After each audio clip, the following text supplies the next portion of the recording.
And then back they get down to the rim. Oh, great block. James out of nowhere, skies to the rim. Oh, Boyd took the advantage and played on from inside the center square. Boyd kicked the goal. Boyd kicked the goal from inside the center. Here's Aloisi for a place in the World Cup. He's hands right back up. Big head kick.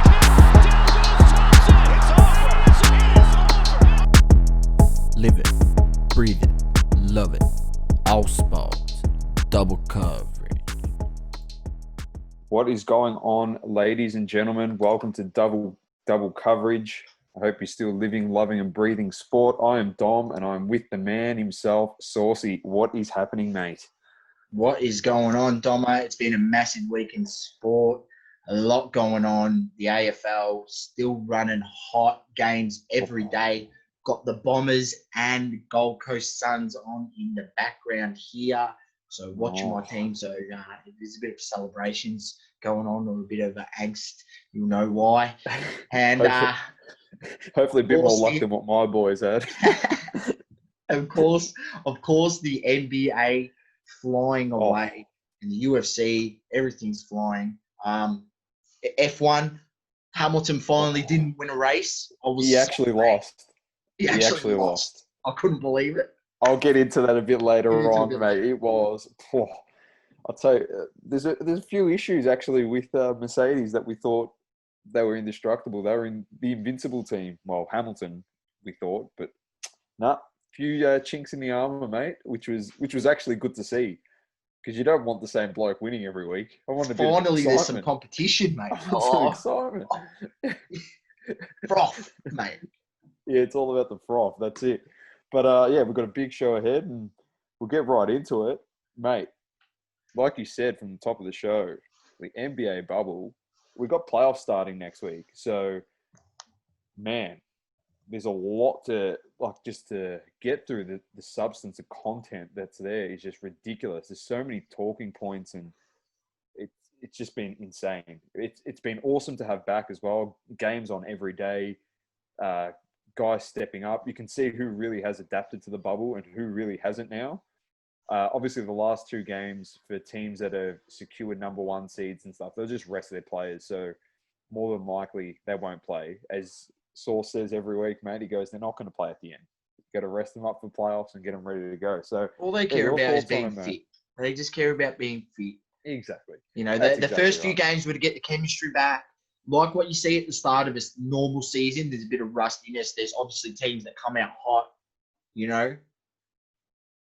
Then they wear into it, they calm down, and they focus on the big stuff, which is the 7-game series. That's what we're looking forward to the most. And we'll have our playoff brackets and stuff coming out. We'll bring them out, ladies and gentlemen. We'll chuck them up on the socials. My playoff bracket, Dom's playoff bracket. And we'll be able to compare the pair, mate, and see what happens there. So it'll be good. But we've had some big performances out there. Massive. Booker, well, Phoenix haven't lost a game. So Booker's been huge in all of those. But just, I don't know, the team dynamics. His cards price is verified now after that amazing rise earlier. Hey, you know what? They're verified now because he's actually playing. Last time went up. Freaking 400%. He wasn't even playing. Yeah, he was sitting at home playing probably Call of Duty. Yeah. He wasn't even doing anything. He's coming up 400%. Jesus. I like my salary to go up 400% by just sitting at home and doing nothing. Like Gary V. That's crazy. Shout out Gary V. Shout out to Gary V. That was unbelievable. But some Bookers win one of them. Lillard's another one. Dropped 61 today. It just... There he is, baby. Dame Tell Dollar. him what happened. Tell him what happened. Dame Dollar.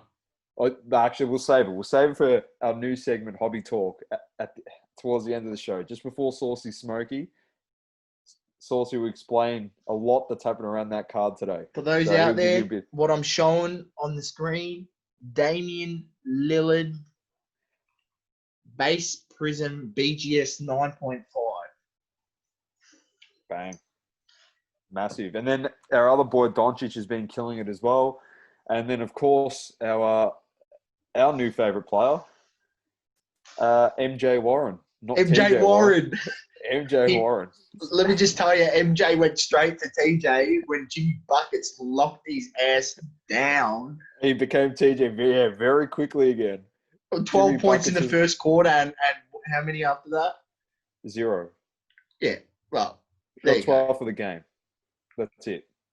Buckets. Guys, locked there it is down. a reason. There is a reason this man has been in the NBA already 4 or 5 years and has never gone to that next level. It's because he lacks consistency. Yes, he's been on hot streaks before, but he's never proven over the journey that he can stay hot. Hence why Indiana won't be able to do anything, considering he's the number one option, which is, obvious because they're giving him so many touches to the ball. Yeah, that's just where I sit on Indiana. I've said we that don't again. we don't want to hear all the. I'll tell you what. We've been seeing it. It's the same thing. We see those comments on social media. We have a laugh. I'm going to talk about your boys, the Lakers. I've got a Lakers t-shirt on as well tonight, which is a surprise. But Lake Show. he beat the Lakers with that shot. He played really well. MJ Warren at the time. That's what he was. Yeah. But he beat up on a team that's got the worst perimeter defense in the comp at the moment. So I don't know where. If you're going to give it to him for the final shot to hit a 3, yeah, I'm probably just going to give it to him because anyone would have hit that, I reckon. The way the Lakers are going for the perimeter D at the moment. Defense at the moment. But there's heaps of great teams, like obviously that are killing it. Those teams outside that are trying to get in. Well, Memphis, have just. Oh, no, yeah, look, it's been an absolute stuff up from them, and New Orleans has been. It's been tough. Big. I mean, they were playing all right, decent basketball from the few games that I watched them at the start of the bubble. But once that JJJ injury hit, that's a big blow, man. The guy was averaging like 30 points in the bubble, shooting lights out from deep. Well, we said that was going to hurt them, and not for anything. Like I know they weren't winning when he was playing. But after he got injured, that was it. That was it. They've won one game in the bubble, and I can't see him winning. Are Portland going to make it? Yeah, so Portland of Dame Dollar. So Portland's in. They're 8th now after their win today, after beating Dallas. So they're in. So they'll literally have a playoff against whoever finishes 9th for that final spot. And I think. I don't know. Phoenix have to play Dallas in their last game. So unless Dallas beat them, Phoenix will where does go Dallas to 9. sit? Where you got to have a look at where Dallas sits. Yeah. So it's literally at the moment Dallas is in 7th, Utah's in the 6th spot, both on 43 wins, and Oklahoma's on 43 wins as well. And then Houston's on 44. So from 4 to 7, they're a game apart, pretty much. Three teams are equal, one team different in Houston with a game apart. Yeah, and, so I mean, I think the Mavs. Well, Portland will make it, but the Mavs are going to face Clippers regardless. Yeah, that's going to be great. It's going to be awesome because you get. That's where they're going to finish. So the fact is that the Mavs can't drop to 8, but they can't get to 6. I'm telling you, I really don't expect them to play Luka and Porzingis and the likes in the last game. Yeah. They might play a little bit, but I can't. They'll be on reduced minutes. Drastically. But this is where, we'll talk about some teams that actually are struggling, and they're struggling to win games now. And, Milwaukee's one of them. They're struggling. They've got 3 wins. Lakers are struggling. They've got 3 wins. Clippers, I'm going to put them in the struggling basket. They're 3-3 in the bubble, but I'm putting them in that basket because their chemistry. Your boy Cowherd doesn't agree with this. What you're saying, mate. They just go. He goes. All they care about is being healthy. And I know that, and don't get me wrong, Colin Cowherd. You can't ignore some of the chemistry issues on some of these teams, though. Yeah, no, that's exactly right. That's where I'm coming from. That's my point of view. I love Colin to death. I listen to his podcast daily. It's literally my version of the Bible, listening to him every day. But honestly, I completely disagree with him on that remark. You can't, if they do win, I reckon it's a bigger problem for the NBA with teams resting guys like Kawhi and Paul George and then keeping them fit to like go into the playoffs. It kind of takes away the regular season, like the legitimacy of it. So yeah, they probably will go into like less games further on down the track. That's a conversation for a different day. But I reckon the chemistry is a big issue. Montrezl Harrell's still not there. He's still not there. He's posted photos on Instagram or at the Disney Resort, so he is technically there. No, he's in like on the court. Yeah, he hasn't played. He hasn't played. The chemistry is a massive thing. You got to remember as well, this is the first time this team is playing playoffs as a unit together. And like we've said, it's completely out of whack compared to regular season, like playoff basketball. It's a whole different ball game. Intensity I understand goes up. they got heaps of experience, like everyone's experienced on that team, but they're not experienced as a unit, a cohesive unit, because bits and pieces being out there. Like Lou Williams went for his chicken wings, did what he had to do. Chicken wing Lou, bloody. Oh man, I tell you what, all over the shop. But there's a lot of anomalies, man. Like but that's where the bubble Dallas itself team is an anomaly. We don't know. And this is the great thing. But what we do know is that the best team over 7-game series is usually the team that comes out on top. So Correct. Consistency is what needs to be there. You know, your defense needs to be on all games. Your offense needs to be on all games. You know, having off nights for star players is going to be, you know, bad, of course. So, yeah, it's a tough one, man. People need to understand as well, like, guys like Luka, he's dominating, but he's going to have, like, Kawhi and Paul George guarding him in the first round of the playoffs. And it's not going to be, like, an easy run to the basket every time to get whatever he wants. Like, I understand he gets what he wants through points, but his shooting efficiency, a field goal percentage is going to go down. And missing a lot of shots in the playoffs is going to hurt. I mean, I think a lot of their game plan will be to stop his driving to the lane because he's really, really good at drawing the double team, and he makes excellent decisions out of the double team when he draws them driving.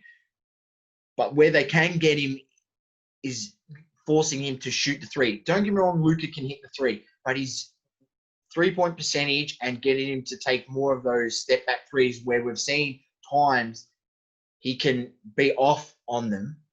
Yeah. Don't get me wrong, when he's on, right? He doesn't miss but that's you know, MJ Warren was on. So it just proves when the guy gets hot, the guy gets hot, right? The greatest player of all time. So I think that will be a lot of their game plan, trying to stop his driving. Depending on how hot he gets, they might try double team him. But don't forget, you've got, you know, Mr. Clutch on the other team, Kawhi Leonard, that get a bucket. Mr. Get a bucket. The ball man gets paid. When it gets to the playoffs, the bloke knows how to get the job done. And that's just fact from what we've seen in the past. That's fact. 100% that's fact. So, you know, he's coming up against an elite player. Luka is he's a gun player. He's going to be a superstar of the league. But he's not an elite player because he doesn't do certain aspects of the game to the level of players gone past or players that are playing now, right? So, you know, it's all good. You can be great on offense, and this is where I stand with Dallas. Their offense is elite, but it's going to be their defense when it comes to playoffs, and the whistle gets put away, and I mean, they don't get some calls. You get exposed a bit, and that's where your defense shows up. Like, you know, you've seen it so many times. Big defensive plays, like the Warriors, those great teams when they had those years, they built their runs, you know, when they would go on, you know, 10, 12, 15, 20-point runs, just draining 3 after 3, Steph and Clay going off and KD going off. The other thing as well. That was from defense. A lot of that, they're really good at getting stops and getting runouts. Defense. And the other thing as well, your bench has to step up as well in playoffs. Like, yeah. your bench unit, guys, because obviously, like you said a couple of weeks ago, they only go probably 9 deep, 8 deep in a playoff run. Like, unless you get injuries, they try and keep a small amount of players so they keep the rotation. So guys, if they're hot, they stay hot. You just give them a break and then they just come back on.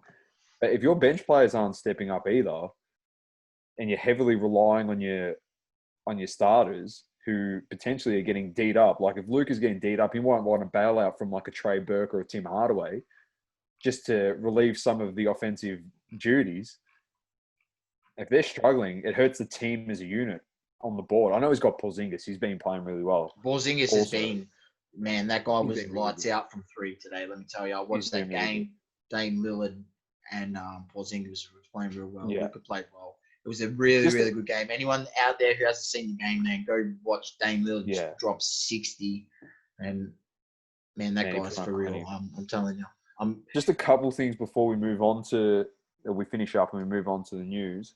I was actually having a look, and Sham Charania, who's a very well-known NBA reporter in circles, he actually reported. I want your take on this, Saucy. Here we go. I don't know what you're about to say, but here we go. They want to vote an MVP of the bubble and an All-NBA bubble team for 8 games. Next segment, mate. I'm not giving you any more breath for that. That's all. That's absolute rubbish. I thought the exact same thing. That is absolute rubbish. Yeah. So it's a load of shit. The last thing we'll touch on is your boys. I do want to talk about the Lakers a bit before we move on. I did see some guy tweet out that Kyle Kuzma saved LeBron's bubble legacy. And he was dead set and he was trying to back that up. But it was quite funny, the fact that some moron actually tweeted something out like that. I know what a reaction. We are talking about it, but you have no idea. If you reckon Kyle Kuzma paid out LeBron's legacy, you're living – I don't know what he's been watching in the last bloody – how many games they've played, 7 games. Mate, LeBron's not the problem. This is the thing that people don't understand. LeBron's not the problem. If anything, the problem is it's obviously everyone outside of LeBron, because I'm putting Anthony Davis in there as he can actually be a part of the problem. Guys, you need to remember, this isn't the playoffs yet, so playoff Bron hasn't come. Like, you know what you're going to get from that man. He's been doing it for so long. You know what you're going to get, right? Any basketball team will tell you, you can't win without the teammates. And he needs his teammates to make shots. Some of these games that they lost, they were in positions in the fourth quarter where they were close enough to make a run to win the game. But guys went stretches where they just missed 3, 4, 5 shots in a row, and good shots, especially wide open threes. The reason why we won the other day, the last game we played, was against Denver. Against Denver, right? Was because we made shots. Kyle Kuzma looked good. I mean, I'll give it to Kyle Kuzma. He stunk it up for most of the season, but whatever he's done over this break and then now through these bubble games, he's really come out. And that's how I thought Kyle Kuzma was going to come out to start. I thought he was going to come out like that. You know, I've seen him put in the work, like I mentioned earlier in an earlier pod with Clay Matthews, Lethal Shooter, @LethalShooter on Instagram. I've seen him putting in the work, and I thought, oh, yeah, man, this guy's going to come out. He's going to be able to give us 20 points off the bench, or, that we're going to need that. Then he came out and just stunk the place up. He nearly got traded. And now he's come out and shown us what he can do. So this is a lot of it's also not just down to his offense. His defense has actually been good. His on-ball defense, he's actually a good defender. Been, decent enough that it's serviceable to a point where he's going to give us valuable minutes off the bench. We'll see how that does pan out. But the biggest issue, like we've said, is it's not LeBron. You know what LeBron's going to bring. He might have a bad game here and there, but his bad game would probably be he shoots 20. That'll be his bad game. Shoots 20, but he still gives you 9 assists and 10 rebounds. The actual problem we've got anecdotal evidence of everything that's actually happened, and it's documented, and people can't shy away from it. And Lakers fans know it, but they don't want to talk about it. But we're lucky because Sauce actually brought this up to me, and he speaks about it quite often with me. But Anthony Davis is tried and tested in the playoffs as the man and achieved jack shit. He was the man in New Orleans. He couldn't do jack shit. And he failed. Miserably. Miserably. And you can't say he had no one. He had Drew Holiday. The team was all right. He had DeMarcus Cousins. It wasn't a terrible team. Like, he failed miserably. And that's the case study. Even him as a player, he can't shy away and be like, oh, yeah, I'll turn it on. He's failing miserably against the Clippers in the fourth quarter. Anyone go look up how many points Anthony Davis has scored against the Clippers in the fourth quarter this season. He's absolutely terrible. He's averaging, I think, 3.8 points per game in the fourth quarter for the season. There you go. 4.8. That's when you need your big players to come up. You know, that's when you got to come out big in the fall. We'll just end on this with Anthony Davis against Houston when they played them. What was that? 3 games ago? 2 games ago. I messaged Sauce in the morning and said, if Anthony Davis doesn't shoot 50 in this game, it makes no sense to me. He should just be backing down guys and just getting in the paint and just getting fouled and just going to the line. He should have had a Harden game where he shot bloody 25 free throws in that game. He should have. And just bullied them because there's no guys there. And when the biggest guy you're playing on is PJ Tucker and Covington. And Robert Covington. Excuse me, you should be getting fouled or shooting open shots every time. Like, he got killed. He actually got killed in that game. They double teamed him. He's got to improve. When he gets double teamed, he's not the best. He really isn't. He shits the bed.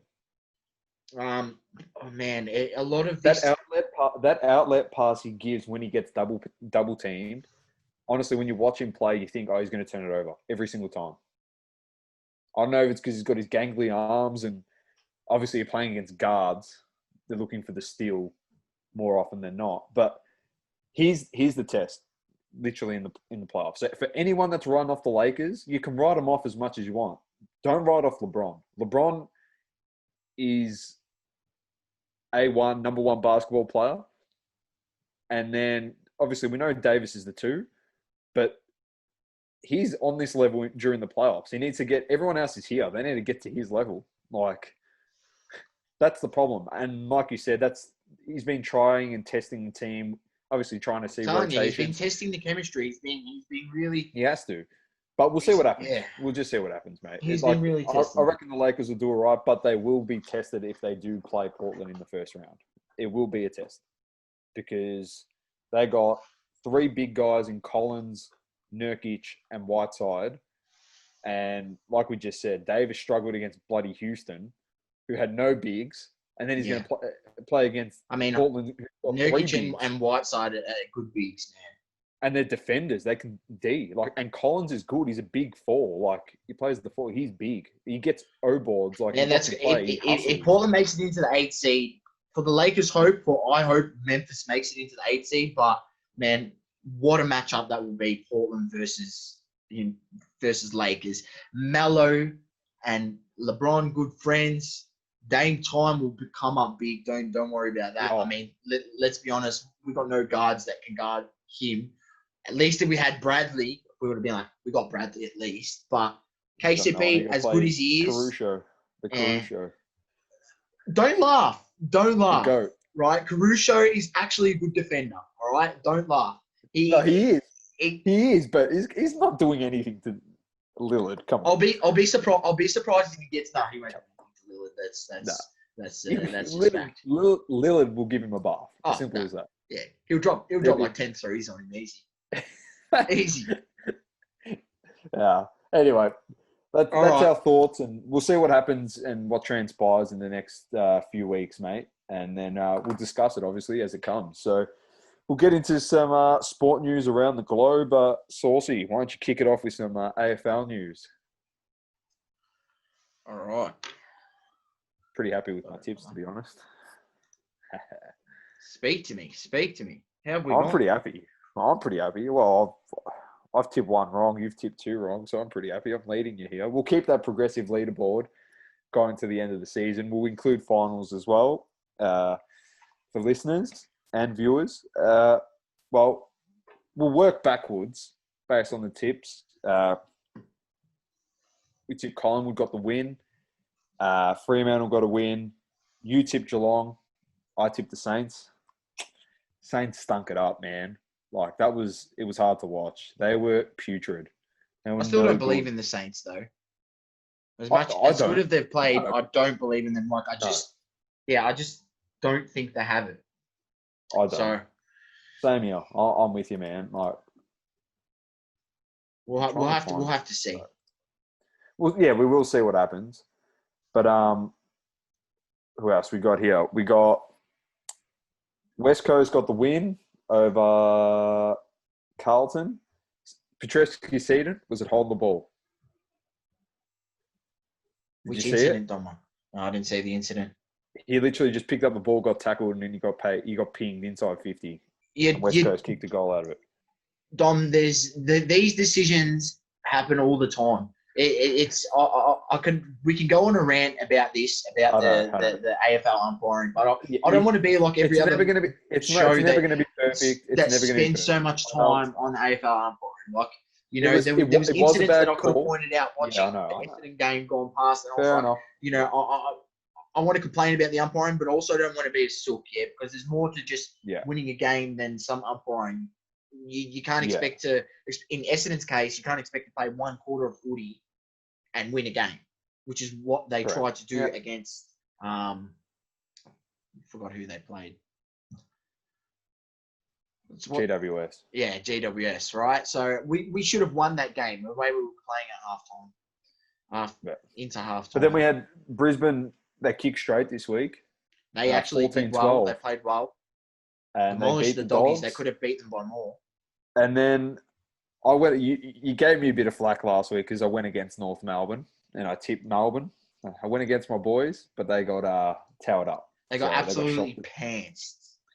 I saw, ladies and gents, I'm not a one-eyed supporter. I'll see. I'm a realist. We're no good. All right. I was never tipping us against Melbourne. We stink. We got one player back. We discussed North's injury list last week. Oh, yeah. We had 11 on there. We got one back, and we got 2 injured in that game. So we went from 11 to 12.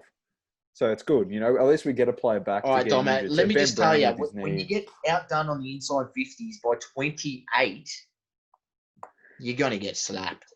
Oh, yeah, 100%. Ben Brown went down in the first 3 minutes with his knee. So what's the update with Benny Brown?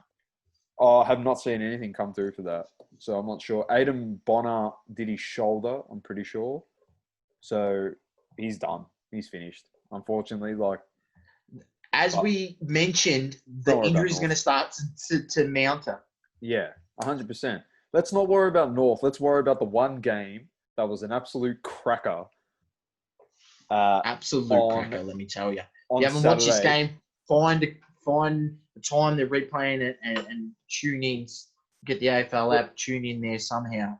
We're talking about Port Adelaide versus Richmond. Two of the most highly touted teams in the comp. Two favourites to win the flag at the moment, the way they're playing. And from the get-go, the pressure was unreal. Fox Footy have their pressure gorge, and they were both at elite for the whole first quarter. It was insane to watch. As soon as you get the great tackling, game. It was just the ferocity in the game was ridiculous. The intensity was at a high level. It was great to watch, and this is what we want to see going forward. 100%. We want these teams to be ramping up that intensity gauge. Well, we said this two weeks ago. People were complaining that the standard wasn't good. It takes time to get to this point. It's like the season's starting. It's starting to get better now. It's starting to get better. Guys are finding their feet. You've had a bit more match fitness. I mean, they're really starting to have to rotate through the squad. The injuries on a couple of teams, Domma, are really, really mounting, right? So I'm just looking at the Tigers. They've got, what do they got? 1, 2, 3, 4. I've actually got that down as well, but they've got 6 of their 22 out at the moment. And I had a look because I wanted to compare it because I did a few stats, and obviously what happened was Dixon actually let them off the hook in the first quarter in that game. They could have been down by more, but they worked their way back into it. Richmond, they got in front, but they were only in front for 5 minutes of the whole game. So I actually put some stats down, and they played with with courage and heart, Richmond, and they kept themselves in it, and they did a good job with it, but they got smashed. They did get smashed. They got killed. So what do you think is the case? Before you go into some of the stats that they got smashed in, they just proved they did well to stay in the game. And I said this, they're doing well to stay in this. I wonder if they can pinch it. Yeah, well, they do. Well, their game plan it's run really well, and they just take on the game. That's the thing. They made some really poor skill errors as well as judgment errors. Josh Caddy effectively cost them 2 goals in the third quarter, or the fourth quarter, sorry, when he gave away a 100-meter penalty, and then he gave away a terrible. He's done a Barry Hall. Yeah, but it's like those lapses of judgment. I think they got a few young kids in there with Egalesi Smith as well. He struggled a little bit. Well, so you think actually on Saturday? Well, if Hooley's there, and Asprey's not there, another key defender. Edwards as well. Shane Edwards is missing. All these guys are estimated to come back before the end of the season, right? Yeah. So they do all right. Even Prestia, he's got 2 to 4 weeks here. They get through this next, say, month of football. They get back some. They can not get so many injuries. They've been cautious with some of their guys, like they rested Cochin. He had a bit of a soft, tight hammy and all that. They can really, really push for another flag this year. Why not? They play the brand of footy. They've got the midfield. They've definitely got the forwards. But I just think they're lacking a few key players to deal with the top teams, like the Port Adelaide and that. But I think once they get those players back, there's no reason why they can't push for another. But there's no excuse for that game on the weekend, though. No matter what, they were just beaten by a better team. It doesn't matter what Richmond did on Saturday. If it wasn't for poor kicking on Port Adelaide's behalf, they probably should have won the game by 10 goals. So yeah. They won by 21 points at the end. Their disposals were plus 80. It was 321 to 241. They had 31 more inside 50s. They had 15 more centre clearances. But honestly, you can't compete with a team like that when you're getting absolutely poleaxed. I think they didn't get into their forward half. They went in there, twice in the last quarter. They were just getting absolutely hammered from everywhere. And this is the thing as well. I understand that's probably Port's full team. Everyone will look at it and be like, oh, that's their full team. It isn't. They're missing, Connor Rosie didn't play. He is in that team. He probably plays instead of Sutcliffe. He probably comes in for him. But they got good depth. They got no Motlop in there. Brad Evert's not there. Westhoff didn't play. Ryan Burton didn't play. That's what you need for a team. Yeah, well, I spoke about this last week. They got good depth. How Port are looking good, man. And that's what helps Richmond as well. Those guys come back, and then those other guys become the depth. So that's good. It's good for them as well. You look at it as a positive for them. But don't count out Port Adelaide with an interstate granny potentially as well. It won't be in Adelaide. I think it's going to be up in Queensland, man, because they've helped the AFL the most. So yeah, they can lock in the home finals. But when it comes to the granny, I think it's going to be played in Queensland. But still, that's an advantage for them. Imagine they come up against Richmond and they don't have to play it at the G. It's a real open one, Domma. It is. It's an advantage for any interstate team, really. Well, technically it's not. Interstate teams are always at a disadvantage unless they're playing at their home ground in a granny. That's the unfortunate thing. For Victorian clubs, it's a bit of a neutral sort of... this year it is. This year it is, unless Brisbane make it and it's at the Gabba. Well, it is going to be at the Gabba. You know what I mean? Brisbane, if Brisbane get there, well, they shouldn't be losing it. So we'll see what happens with that. But you kick a goal, Dons get a goal. No, they're down 19 to 9. That was the let's start. But we'll just do wheeling our it up. tips quickly for round 12. We'll get through our tips. Right. I'll rattle them off. Swans, Giants. Oh, Giants. Are you writing these down, or do you need me to? Yeah, Cats, Port at Metricon. I'm going Port, mate. Oh, that's got to be a good game. I'm going to go Port. We're going to go Port. Oh. North Lions, Metricon. I might go North this week. I'm going Brisbane. Come on, mate. Mate, if we lost by 60 to Melbourne, we'll lose by 120 this week. Lions over 39.5. Eric Hipwood to kick 2. Charlie Cameron to kick 3. So I was at over 39. Hipwood to kick 2. Cameron 3. Bang. Whoever day out, Cameron. Who are you going to put on? Oh, Aaron Melbourne Hall. He Pies. can't defend with his life. Depends on that. Melbourne, Collingwood. I'm going to go Melbourne. Oh, you've lost your marbles. I'm going the Pies. Don't Another ask me toilet why. bowl. It's another toilet bowl. Don't worry about it. Fremantle, Carlton. At Optus. I'm going Freo. I got to go Freo. But you don't know Carlton. You never know what they're going to come out with. Sometimes they really play well. They do. Dogs, Crows. Doggies. Crows stink. They're not going to win a game the whole season. Saints, Bombers. Saints. I'm going Bombers. Oh, I'm going Bombers. I don't rate St Kilda. Well, we're not doing too well at the moment, Domma. We're down 25 to 9. 15 minutes to go in the second quarter. Gold Coast is good. They're better than St Kilda. West Coast. Well, I just changed my tip. So I changed it on my tips, but I can't. I don't think I can change it in these tips. Unfortunately, I changed it on my footy tips. West Coast, Hawthorn at Optus. I'm going West Coast. Yeah, West Coast. And last one is Richmond, Gold Coast at the Gabba. Richmond. I think Hawley. Yeah, bang. Nice. Well, let's move on to some F1 news.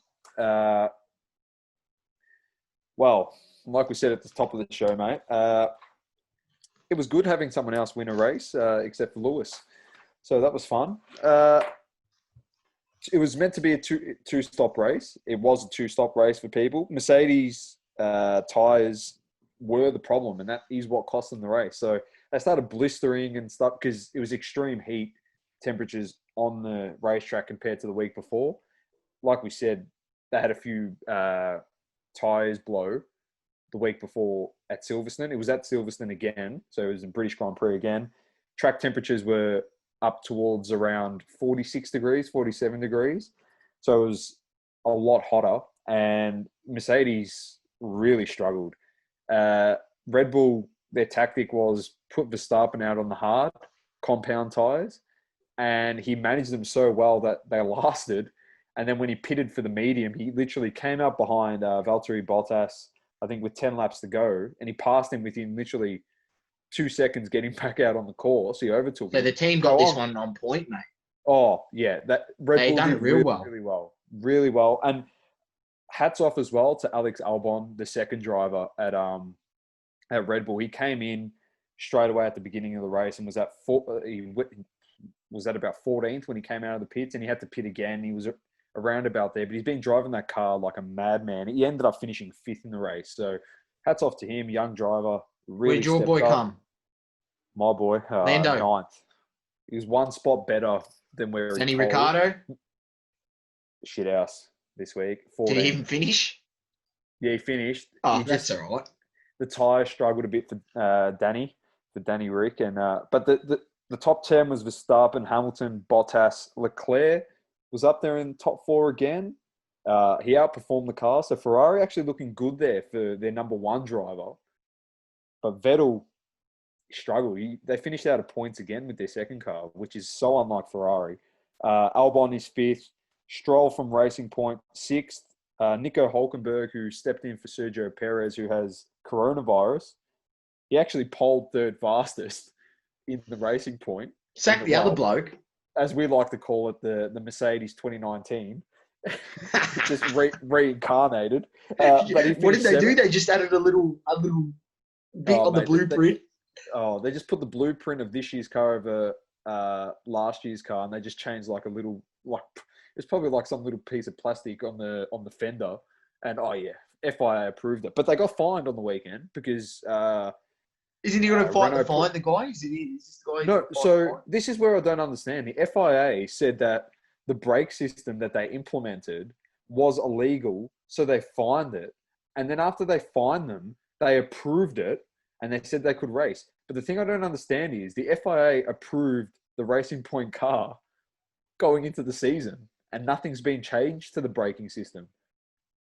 So if Renault's coming to me and putting in a complaint, a protest, FIA should have been like, no, the car's been approved by us. Like, there's nothing to protest. Instead, it makes, well, from the point of view of a F1 fan, it makes me go, the FIA, well, look a bit stupid. So, in my opinion, to fine them, get some money, and then let them race because it's fine. It's like, okay, that makes no sense to me. Pandemic, F1 struggling, they need a bit of extra cash. You know. Well, the teams have got heaps, mate.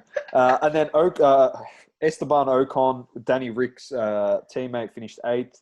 My boy Lando in 9th. And then Danny Kvyat finished 10th, which was awesome from the AlphaTauri.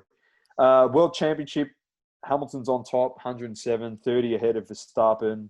Bottas. Has he locked it up third yet? now. No, there's heaps of races left. Yeah, plenty of time for him to lose it. Leclerc, 45. Norris on 38. Albon, 36. Stroll, 28. Perez, 22. Perez hasn't driven for 2 weeks, and he's still in the top 10. Daniel Ricciardo, 20th. And Esteban Ocon is 16 behind him. And constructors, I won't get into it much. I'll just read the top 4, just so you can see the discrepancy between the points. Mercedes on 180. Red Bull's on 113. And then Ferrari's on 55. And McLaren's on 53. So it's a 2-horse race this year. Yeah, pretty much. So yeah, that's it from me, mate. For the Grand Prix, for the F1s. Another race this Sunday, Spanish Grand Prix this week. So tune in for that, and then we'll have a week off, and then another 2 weeks in a row. So looking forward to that. Beautiful, mate. Love me F1 update from you. Always elite. Always. Hamilton. All right, let's move on, Domma. This was interesting because you pumped this up, the UFC last week, and I actually went in and had a look. I know that that's your expertise, and I went and had a look through a few videos you sent me. I watched a couple highlights videos and I said through them elite bouts. Let me tell you, ladies and gentlemen, didn't disappoint. You run with it. I can actually put some comments in this weekend without looking like a stunned mullet. So yeah. All right. Go for it, so, mate. ladies and gentlemen, I talked about last week. I was looking forward to a few bouts. I'll just cover the ones that I mentioned last week. So I did mention Darren Stewart fight versus Mackie Pitolo, and yeah, it seemed as though it was going to be a decent fight. They came out in the first round. It was pretty even. But credit to Darren Stewart. He found a way sort of midway through the first round. Getting Pitolo in a choke and forcing in the submission. It was real nice finish. Stewart usually known for his KO power.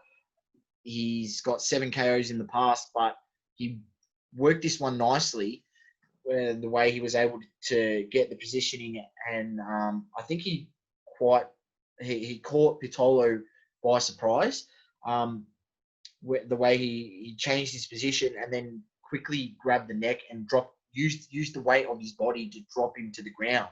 And then he had that sort of, I'm not exactly sure their position that it is, but if you go have a look at the replay, he he's choked him out, and well, he hasn't choked him out, but It's he's like a choked him to the point where guillotine. I think it's a guillotine. He's pulled off one of those, and he's forced the submission. So that was a nice fight. Stewart, I think that puts him 4 wins in a row. He'd lost a few fights before that, but he's back up and running. So it'll be interesting to see where he goes to next. Will he be looking to try bust into the top 15 into the rankings? And the next fight.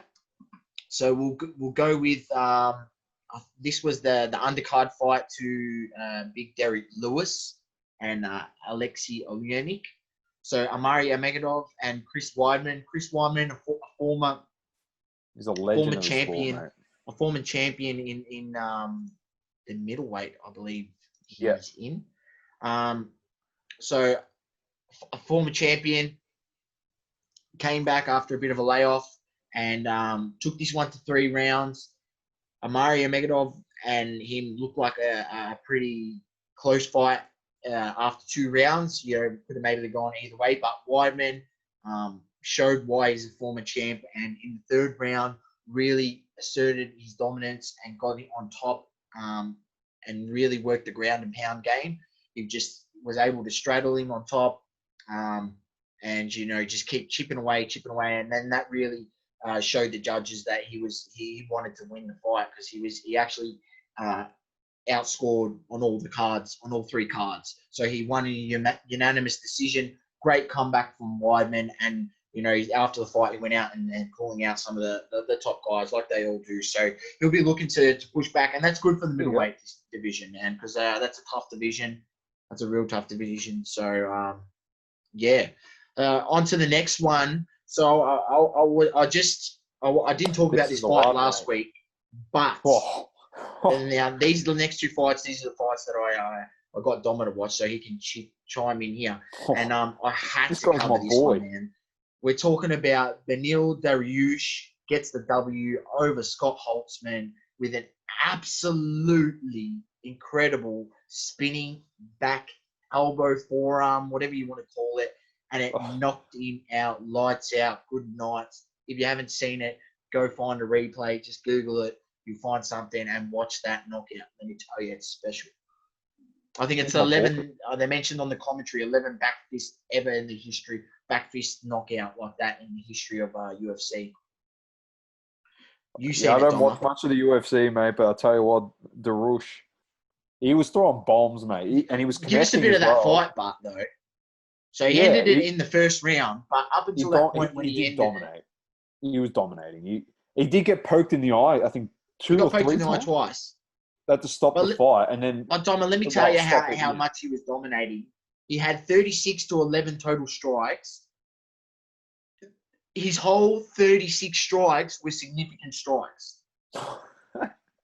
meaning they were classified as heavy blows. He got 30 shots to the head. Hit him in the head 30 times. Wow. Out of his 36. The guy was absolutely on a tear, mate. He was dominating from the first bell. Unbelievable. It was a great fight. So he's in the lightweight division. Yeah. And you've made note that that's where Khabib fights. So. Yeah, that's a tough division. I mean, and this is what I mean. Dariush, George Masvidal's in there too. He's won his last 5 bouts, 2 KOs, and two submissions, and a decision. So he sits 14th on the lightweight rankings. All his opponents, I believe, have been below him. So I mean, I think it's time he gets that opponent that's above him to potentially catapult him into the top 10 and start moving up those rankings a bit. I mean, he deserves it. He's won 5 in a row. So, that lightweight division, we like watching those bouts. They're always good. Stacked. It's a stacked division. Yeah, it is. All right. And on to the main event of the evening. The big man, the beast, Derrick Lewis gets the W over Alexei Olenek. Dom, take us through the KO. I'll tell you what, those 2 guys are 2 of the biggest human beings I've ever seen. How good does Derrick Lewis move for a big fella?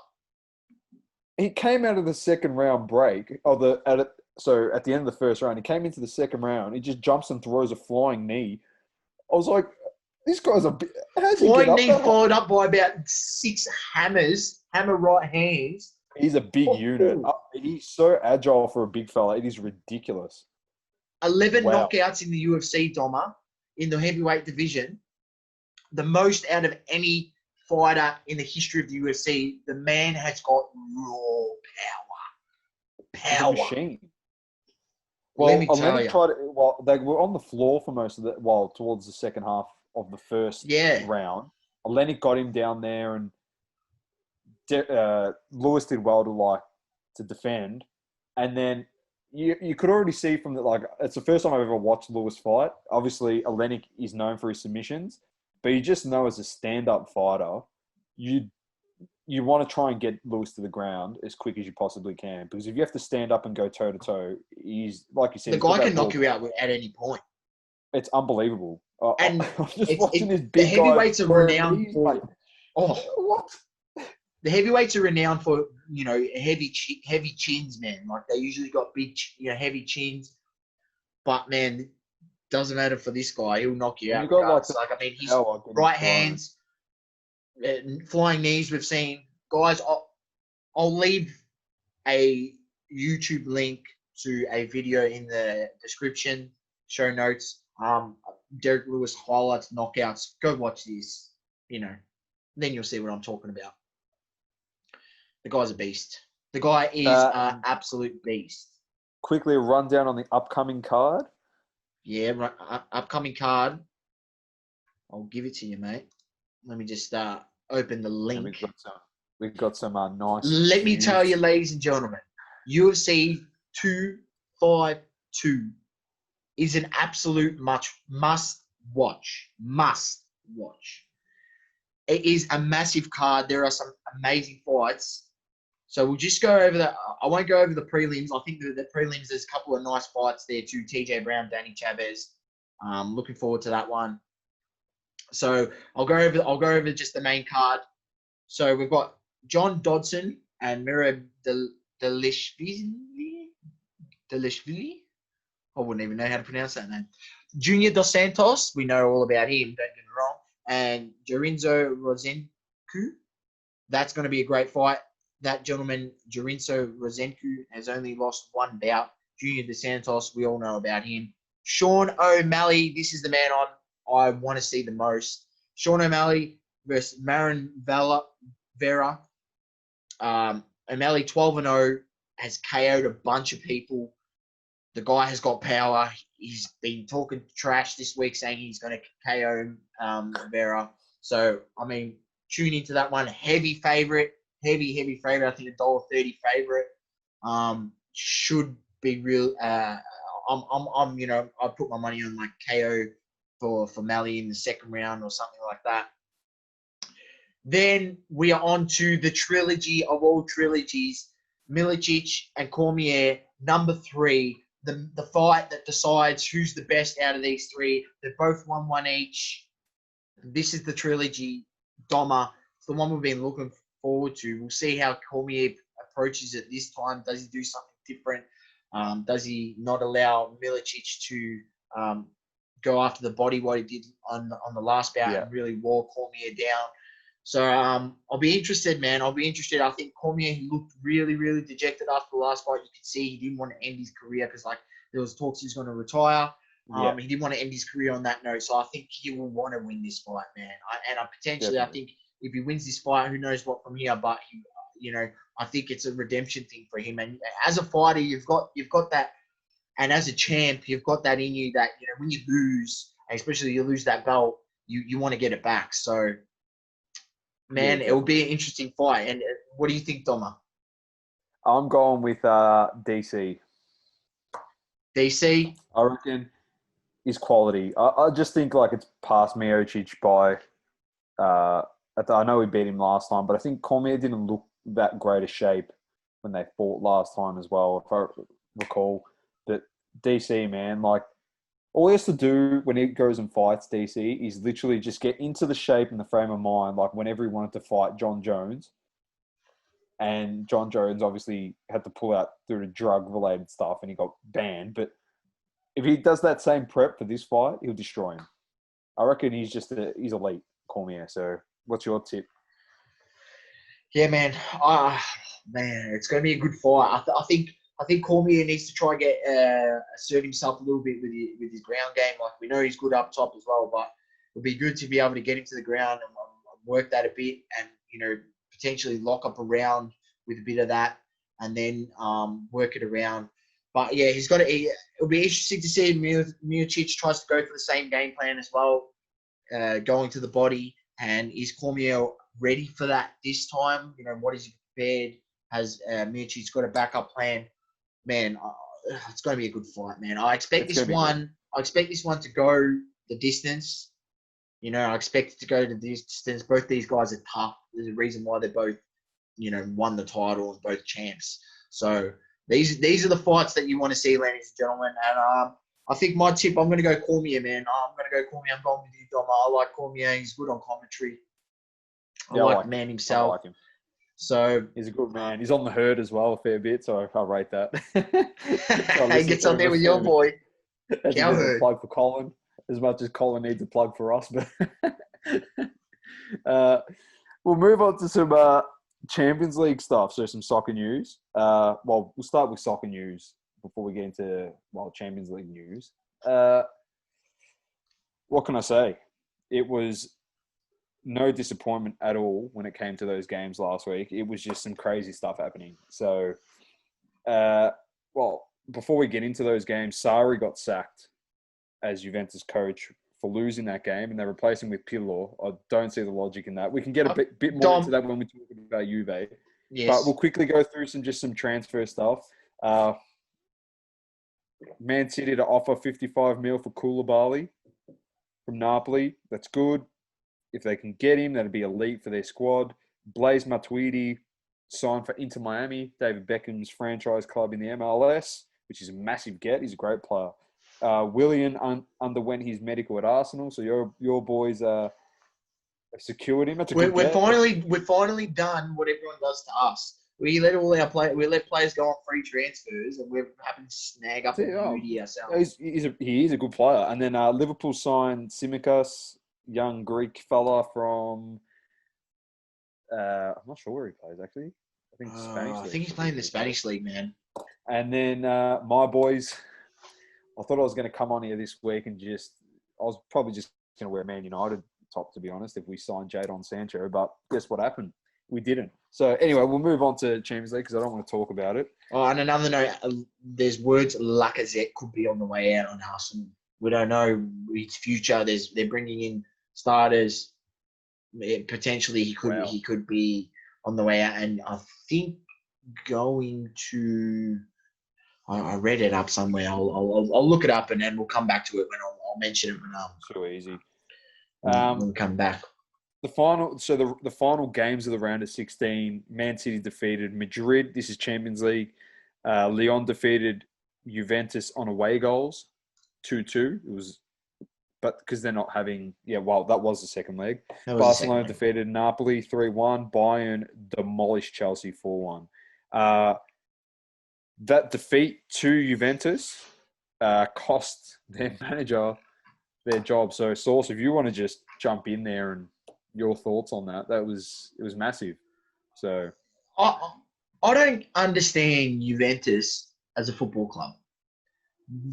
Well, they won 9 titles in a row. They've won 9 titles in a row, but they sack all their managers because they can't win the Champions League. It's the reason why it's called the Champions League, because it's hard to win. Like, you're pretty much saying that winning the league means nothing. Like, that's what you're saying. Winning the league means nothing. What are you happy with? You win the league, you sack your coach. Like, it's his first year there. Like, at least give the man another season. I'm with you. I actually couldn't believe it when I read that. And, like, I've got a couple of mates that are Juve fans, and they're like, you had to go. And I'm just like, are you guys ever happy? Like, come sit here as an Arsenal supporter, whereas all we can freaking win is the FA Cup. Like, Well, funny know- that you say that. I got a couple Juventus friends, and they had the opposite approach. They thought it was stupid that he went because they saw that Pirlo was the one that was getting signed, and they said this guy is like he's accomplished zero in his coaching, and a lot of people like, can Pirlo be the next Zidane? Zidane actually coached in leagues around the world before he went to Madrid. He didn't just walk in as a past player and they said, "Oh, here you go, Zizou. Here's the keys to the club. all he's coached Go is win the junior Champions team, Leagues." the youth. Pirlo, yeah. He's got no senior experience anywhere. So it's a massive gamble they're taking. So what's going to happen next year, yeah? Because we saw how good Inter Milan was and how good Atalanta was and AS Roma, how good they were this year in Serie A. What's to say that, Inter Milan wins it next year? Are they going to sack, if they win the Scudetto and then they don't win a Champions League, is Pirlo going to lose his job? So if he doesn't win the league title and he doesn't win Champions League, and for example, they bagged Sarri because he didn't win. This is where they're setting the Coppa barometer. Italia. That's what I understand. Where are they setting the barometer of what's successful for a coach, man? Like, the guy just won the league. It's his first season. He won the league. Like, you're pretty much saying that the league means nothing to you as Juve supporters and as Juve as a club. Like, maybe, yeah, I don't know. It's like that time Ancelotti won with Chelsea and they got rid of him. All right, Dom, I can't find that bloody Lacazette rumor, but that's all good, mate. I'll keep it updated. Check the socials, ladies and gentlemen. But yeah, there was word that he potentially could be on the way out. Just with him not getting much game time under Arteta, and apparently Arteta might not see him in his plans. All right, Domma, we've covered all the games past. Yep, this week. There's no two legs anymore. Yes. It's just straight up football. Best team on the day wins. Best team on the day wins. Obviously goes to extra time and penalties if need be. Yeah, that's it. This is what we got. Kick it off, Sauce. We've got Atalanta versus PSG on the 13th of the 8th. We got Atalanta. So these are the Champions League quarterfinal ties that come in. Atalanta versus PSG. So, ladies and gentlemen, there was word that potentially Kylian Mbappe might not play. He did travel with the team, but there is now a more recent word that he is set to play, which is a massive in because the guy scored 5 goals and given 4 assists in the Champions League thus far in the season, and he would be a massive out if he wasn't there. I just think PSG, on paper, they look like they've got a better team, and in reality, they do have the better team. Maybe this was a Atalanta home game, and you've got the home fans there, where they've been so strong all season. Potentially could see them getting a result, but I just can't see them getting a result. I do see, Atalanta scoring because PSG aren't the best defensively. So, I mean, I'm going for a PSG 2-1 win, with the big boy Mbappe to kick a sausage. So, thoughts on that, Domma? I am actually going to go with Atalanta. Here we go. So, we will also provide these on our socials as well, Champions League tips. But I'm going for Atalanta. I reckon they just got a knack for scoring. It's just unbelievable. They're very exciting to watch. As I said, Domma, they scored 100 goals in the Serie A this season, or close to 100. Anything can happen. I reckon they're severely underrated. I reckon they could get to a Final Four and potentially upset someone on that side of the draw. And you never know. Like you can't rule out the possibility that any of these. No, you can't, Dom. It's sport and make a Final Four or a final. So I'm going with Atalanta. So that's my pick. The next one, Red Bull Leipzig versus Atletico Madrid. It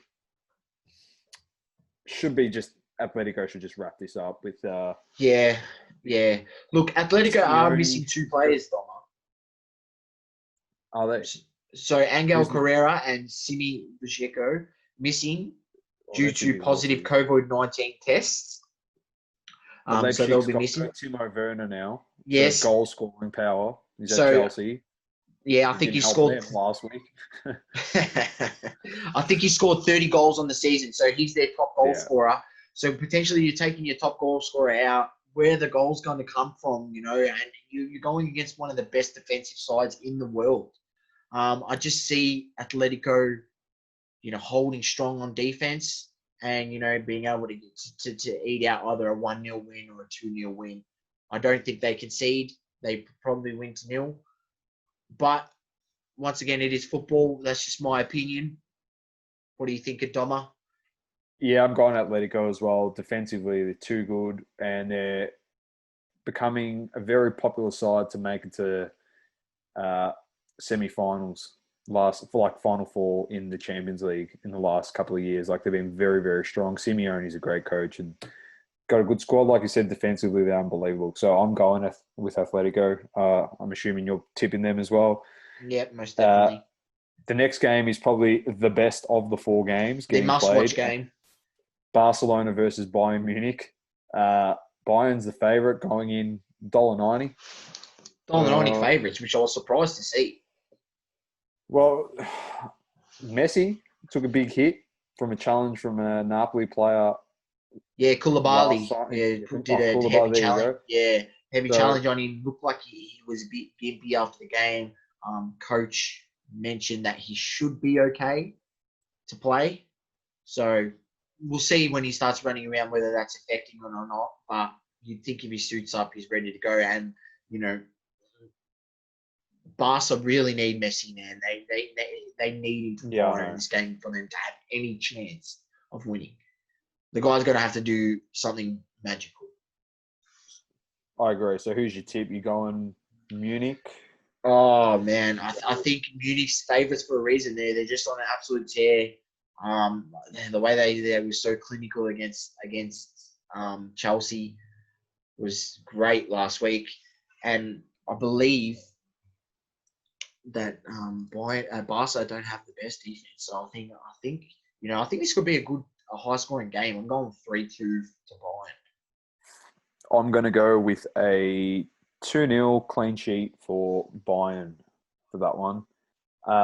The final game of the quarterfinals is Man City versus Lyon. So, Man City's too good, in my opinion. Yeah. So, I would look. Lyon have had a good run up to this point, but I just think yeah. and they've had a few games. You got to remember, you know, they still had the Premier League, so they've had those games to sort of, you know, get back a bit of their fitness and play through a few games. I think Lyon haven't had that many games, as many as Man City, so you got to factor into that they've had more time to work on things and also just get match fitness. So I just see it that Pep won't let it happen, man. They got to keep Depay quiet. He's been playing real well, and I think they'll just be too strong, man. I think they'll just be too strong, and I could potentially see this being like 3-1 City. Nice. I'm going to go... Yeah. I'm going to match you on that. Actually, no, I'm probably going to go 4-1. I reckon got an extra one in them. Yeah. So that'll pretty much wrap up our news. We're not going to get into the NBA as we talked about it in the opening segment. So if you skipped on to the news and you wanted to hear some NBA stuff, it's in the first segment of the podcast. We're going to get into a new segment, Hobby Talk. We're going to just get into some discussions around the sport trading card hobby, some fluctuations in prices, justifications in the market. It's more of a laid-back topic with Sauce and I. We're just going to, just shoot the shit, really. Just give our opinions on certain things and trends and things that we've seen and things that we don't believe that we're seeing with some of the prices. That's and then right. we get into his Sauceys Smokey in the final segment. He's got a ripper again today. So, yeah, I don't know. It's been crazy, man. Like, the fluctuations are just, I don't know. I'll tell you what. When MJ let me tell you, Warren cards Domma. are going up, there's something going wrong. So What's that? when MJ Warren cards are going up, jeez. Look, for anyone out there who just sort of doesn't understand or comprehend what we're talking about in regards to the fluctuation in card prices, we're talking about sports cards. So predominantly NBA is what. Predominantly NBA. But, it obviously goes into other sports such as It does. baseball and American football. There's AFL cards, Australian football cards. They don't fluctuate like this. What we're talking about is mainly NBA. What we're seeing at the moment in the hobby with just the way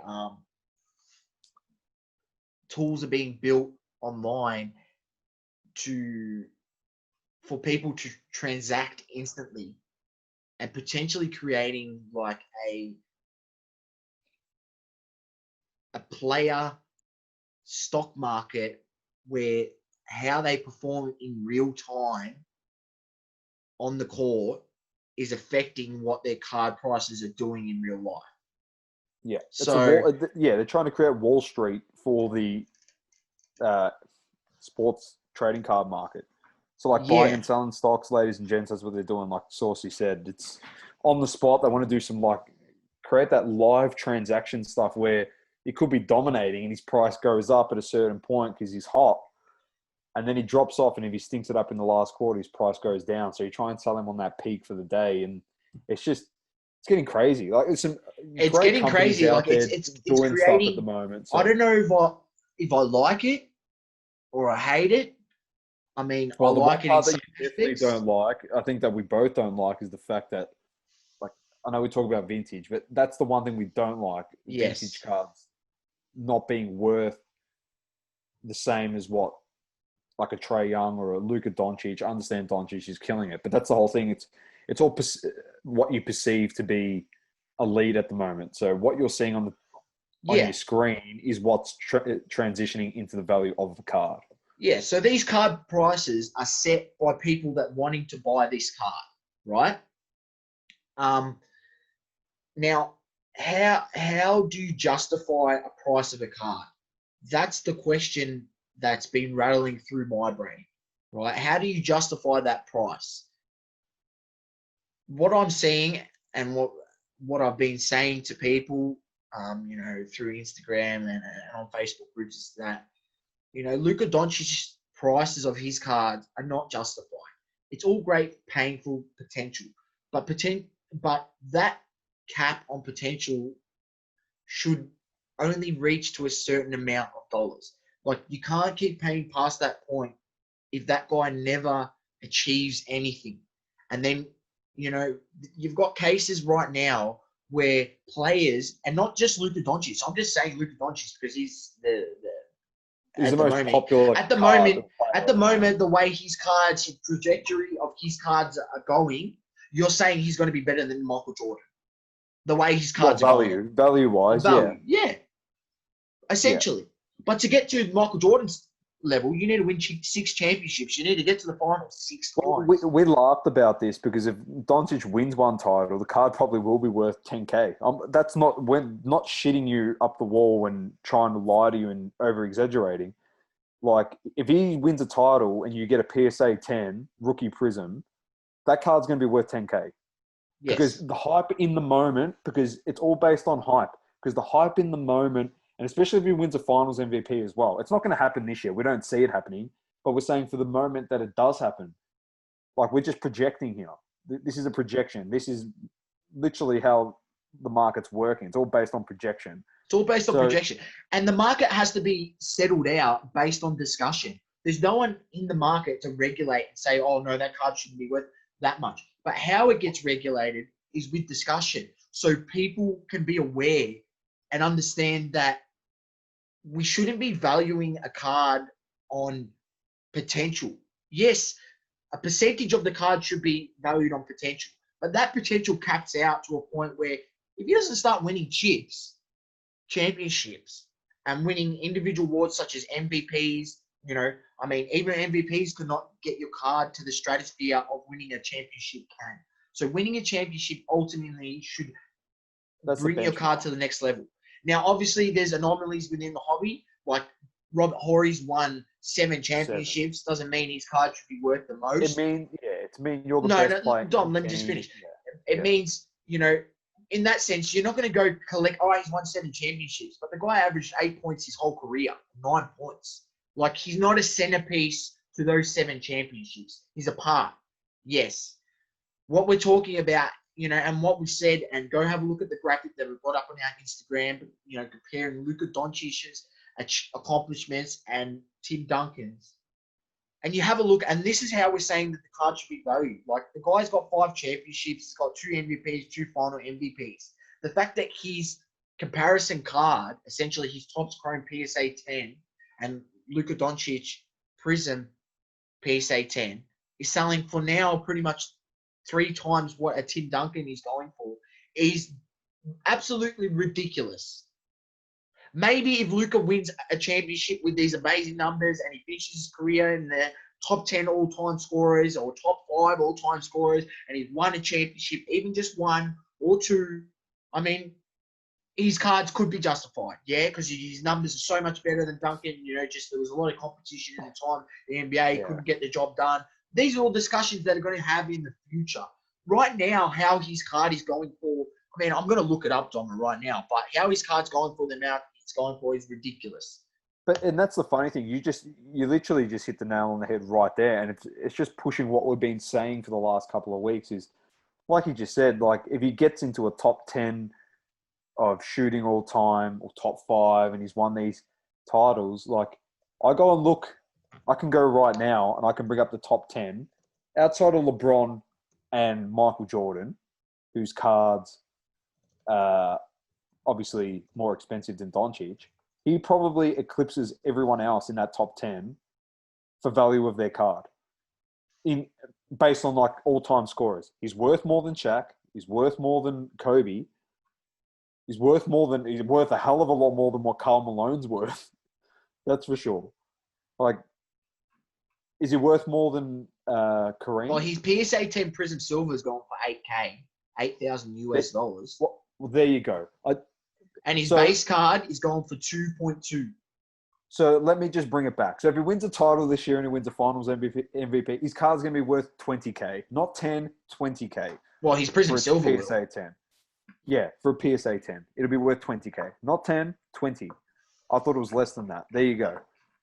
So, yeah, his PSA 10. We're using him as an example. We use another one, like Sauce showed you at the start of the show. Sorry for audio listeners. But the Damian Lillard card. Do you want to explain your story behind this card and obviously what it's led to? Oh, man. So I'll just give you a bit of backdrop with the. So anyone, I'm holding up the screen, the card right now. Damian Lillard, rookie, BGS 9.5 Prism base. At the time, I started, I was seeing market shifts. People were buying Kobe White cards for the same price as Damian Lillard. Kobe White was in his first year. Like, I just didn't understand that. The guy's done nothing, and people were buying it essentially for the same, maybe like $20 cheaper or 30 for a PSA 10. And you got to think the rarity of these is a lot more because there was a lot less printed of these than this year's.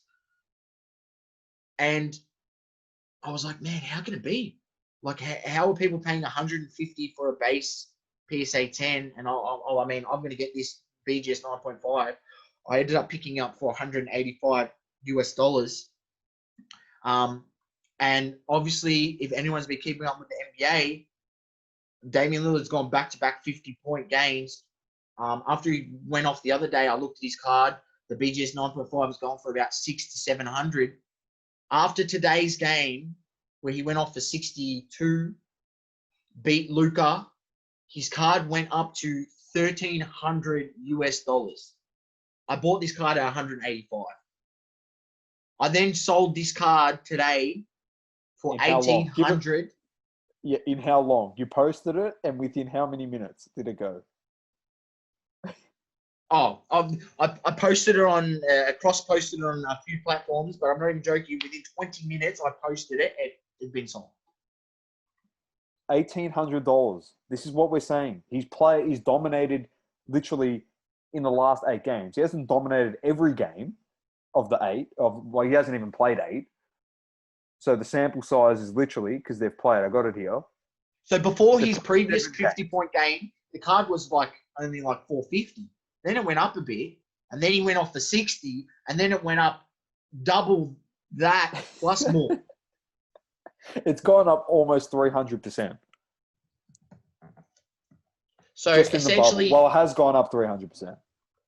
essentially, I sold it for. So I'll just talk AUD. I sold it for about 1,300. I mean, talk USD. I sold it for 1,300 USD, and I bought it for 185 USD. So you do the math, ladies and gentlemen. The sports card hobby is hot and it is legit. It is crazy at the moment. It is crazy, and that's what I'm Absolutely. talking about. How what's happening can influence the market. You know, he's gone off for 60, and I've literally capitalized on that point and put it up double and a half what the previous sold was, and I sold it within 20 minutes. But that was obviously, he didn't do that that was based off another sale that went as well today. So saw Yes. previous sales on the card and said, if this is what it's selling for today, I'd be stupid not to sell it for this price. Yeah, so there, And you gotta remember, just after the game finished, I actually sent Domma a link, said, you know, look at this link. There's a auction bid going on, and he checked it out and ended up finishing at like $1,300 US, and I was like, oh, I'm selling this card today, and yeah, sold it, secured that bag, and with that money, I'll be using it to get back a whole bunch of other graded cards that will be hitting the market very shortly. Stay tuned, ladies and gentlemen. Hopefully, sauceyscollectibles.com up and running soon, where you can buy all some nice sports cards for your collection. well, if it's not up and running, you can check him out anyway. He's on at Saucy Collectibles on Instagram, Facebook, and Twitter. So he always puts up his cards. But the other thing as well is there's a few guys where it's actually perfect, because a lot of people are hesitant now on a guy like Ben Simmons. Obviously, knee surgery, his card prices have started to decline a fair bit now. They don't know what's going to happen. Is he going to get traded? Because they talked he was going to go to Cleveland, in a trade package. So they're not sure what's happening there. Another thing I was actually talking to Sauce about was players that have been forgotten, in terms of like other guns that are in non-bubble teams, but then superstars that are obviously not playing. I know you're not going to forget it, but KD, Kyrie, they're not playing at the moment. So they're technically their card prices So should you fluctuate. need to remember, so the way that the market is at this current point, look toward, and I mean, I've done this already, so I mean, I'll just give you what I done.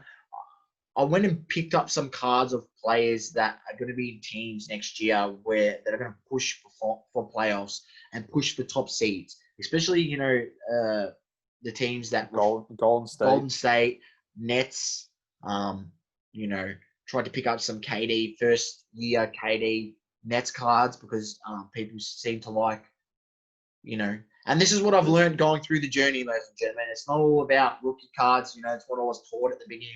Oh, you just collect rookie cards. You only collect rookie cards.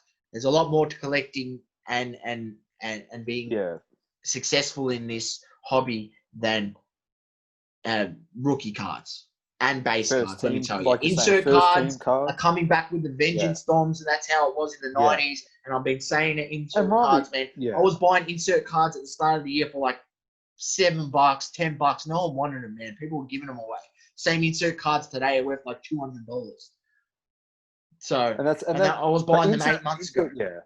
So what will end up happening, and we had this discussion like with autos and stuff, and some insert cards are worth more than autos.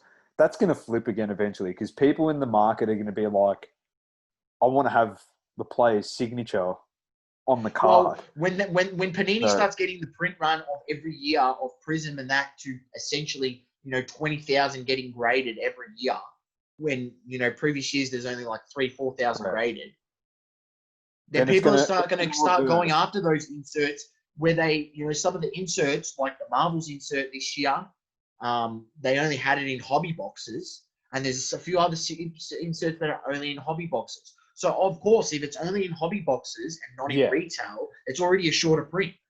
So it's already worth more. Yeah. So if you're new to it as well, like that stuff is, I understand there's print runs at a higher level for like Saul said, rookie cards and stuff and inserts, but that's because it's making a shift towards that again now.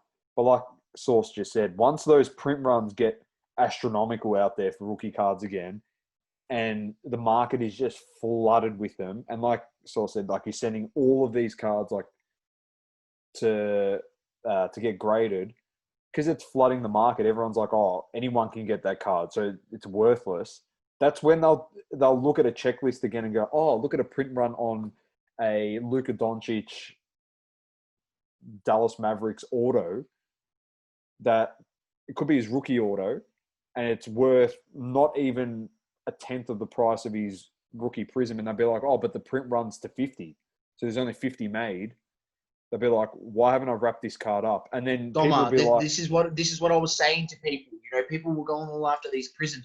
I was buying autos graded BGS 9.5 that are numbered for cheaper than a base PSA 10 Prism. The fact that that's the case is just ridiculous. I mean, it's all got to do with all these people that they don't actually know what's valuable. And we've seen it with the Covoid thing. As soon as the Covoid came out, the market dropped, and the first things to take the biggest hit, Domma, were the base cards. So people, my thing is with base cards, if you can secure some profit and turn them just like I did with this Damian Lillard, do it.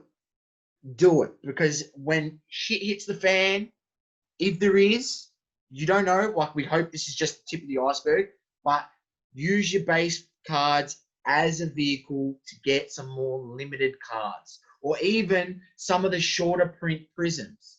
You know, the hypers, the ones that don't have as high a print and actually have a flaws on their printing, so they, you know, renowned for hard to get grades. So if you get a 9.5 or a 10 of those, like I'm looking at the moment using some of that money, a percentage of it, probably only about, you know, 1/4, and buying another player, an up-and-coming player that I really, really like, in their Prism Hyper variant that literally has a pop count of 20. There's a pop count of 20, and only out of that 20, there's only 7 that are BGS 9.5, and I'm about to go get one of those 7 BGS 9.5s. So there's only 7 of this card at that grade in the whole world. That's rarity. That will you hold. got to remember as well, with all hobbies, no matter what you're into with hobbies, rarities are things that are limited. You don't want things that are unlimited.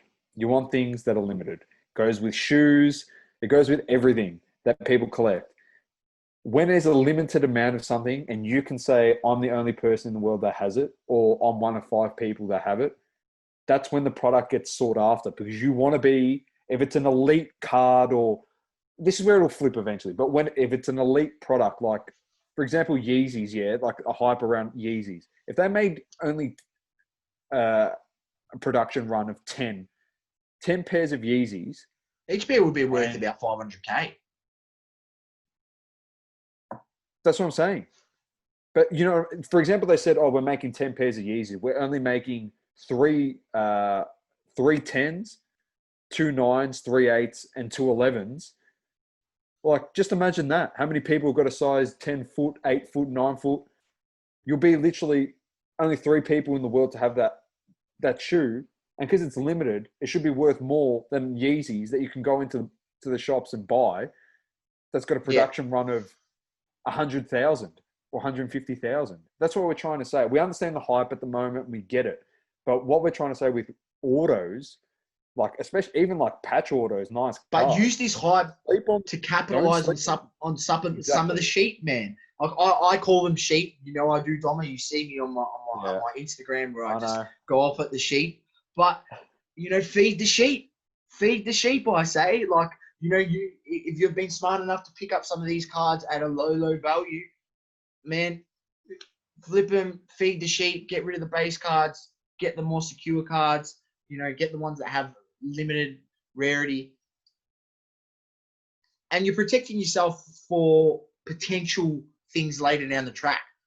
in no way am I saying that this is like on the precipice and it's going to happen anytime soon. Like, I just think this is literally the tip of the iceberg, as I've been saying. Yeah. Domma, this is the tip of the iceberg. As you've seen earlier today, who the hell was on TNT basketball with some PSA 10s? Adam Lefko. Adam Lefko on TNT basketball to a national worldwide audience, showing off Luka Doncic and Jason Tatum prism-based PSA 10s. I mean, that's got to also a reason to do with why the PSA base prisms are going off as well. So, but the hobby is getting the eyes that it's been on the verge of getting for the last 12 months, So it's exciting times, ladies and gentlemen. If you're interested in sports, by all means, get into it. And you're interested in collecting as well. Like, if you love your team, like a lot of PC out there, which is personal collection for anyone wanting to know what that is. Just collect who you like. You don't have to be one of those people that, want a Doncic. You might like him, but you can't afford him. But, for example, you go from Miami, why don't you collect Jimmy Buckets or Bam Adebayo? There's so many nice cards out there. Yeah, there's always buy a really nice one that you want and then flip other ones. Exactly. There's always something for everyone, like you just said. But if you do want to flip those types of cards, you can always buy X amount of whatever and then flip those and make a couple dollars off them. Like, you can enjoy the hobby too, like we do, without having to go, oh no, I need to have the sought after Luka Doncic that's going to be worth $10K. You might get lucky with that. There's been so many times where I'm just like, Domma, this card's gone past my price point. I'm not happy to pay that. And I mean, I was like that with Luka Doncic 6 months ago. I'm like, I get it. I don't really get it. I didn't buy as much Luka Doncic as I probably could have had the opportunity to buy. Don't get me wrong, guys. I do have some Luka Doncic. It'd just be stupid not to have some. But I didn't get as much as I would have liked. It doesn't matter. I moved on to the next card. There was always another card that I wanted to buy. There's so much out there. I mean, there's a price point for everyone. What I would suggest, if it's something where you can only afford X amount per week to spend on the cards, have a budget. I'm going to spend this much a week on cards. That's my budget. That's it. And it can get addictive. It can get addictive. Yeah, like it can get addictive. You can really get enthralled and gamble. It's literally gamble responsibly. Yeah, so it can be a bit of a gamble, especially if you go on the aspect of investing in players and wanting them to succeed so their card prices go up. But if you just want to collect, you can literally collect with a couple of bucks. There's so many sales out there, 50 cents, $1 cards. Guys giving away cards. I mean, it's just, you get heaps of really nice cards, really cheap. It's just they're not from that set that's worth astronomical amounts of money. But there's heaps of nice autos. I was just, while we're just chatting, I was...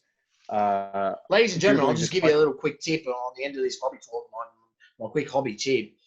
Go buy, I'll tell you, there's nice autos that aren't expensive. Go buy yourself a Major Johnson auto.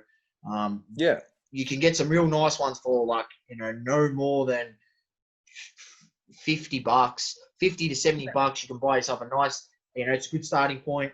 If you're a Lakers fan, go buy yourself a Major Johnson auto. The guy's a legend. I can't believe how cheap his autos are. Doesn't matter. It doesn't have to be, obviously, he doesn't have a rookie auto, but he signed so much stuff. I literally picked up one of his autos for like $40. I couldn't believe it. I was like, yep, 100% going to buy a legend in the game. And I mean, I think they'll just go up in time as. It will though, because once those cards get to a benchmark, then they'll start looking at vintage, and it doesn't matter what the vintage player is, it'll just go up. Especially if it does. Like, it matters. But if the vintage player is obviously one of the top 10 considered yes. Obviously, they've got credentials and accomplishments. That's right. Accomplishments like we spoke about, Domma. All right, Domma, exactly. let's move on. Let's get on what are we moving on to? The final segment, the segment that you always wait for every week. It's time for another edition of Sauceys Smokey. Get into it, mate. All right, ladies and gentlemen. Now, we're just going to go into this guy. He's won 4 championships. I like to go with guys that have accomplished. And once again, I'm bringing you another vintage card, another guy who's been in the NBA and has finished his time in the NBA, and his legacy is written in basketball folklore. What he's achieved is set in cement. These accomplishments are locked. I can't stress this enough because I think this is where we need to get to a point in the hobby how cards are given their value. You know, we can't be paying for guys on hype in the now when in 7 years' time they haven't accomplished anything, and then yet this guy's card who's won 4 championships and was a centerpiece of every single one of those teams has, you know, his card is 3 times less. So it just makes no sense. The guy I'm talking about, and I'll give a card specifically, but the guy I'm talking about is none other than the big diesel, Shaquille O'Neal.